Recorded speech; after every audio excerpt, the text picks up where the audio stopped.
Hey everyone, welcome back to the channel. In today's video, I'll show you how to use glow effect in CapCut. Let's get started.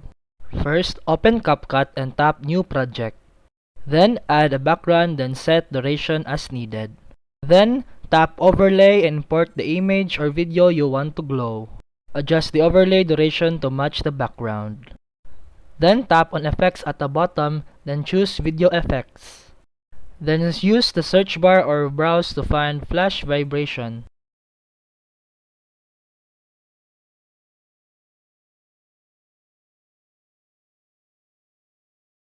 Then tap on it, then press the check mark to apply.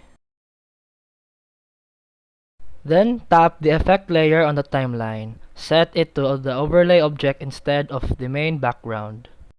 Then just simply adjust the color, range, atmosphere, glow, and speed. And that's it for today's video. If you found this helpful, please like and subscribe for more videos. See you in the next one.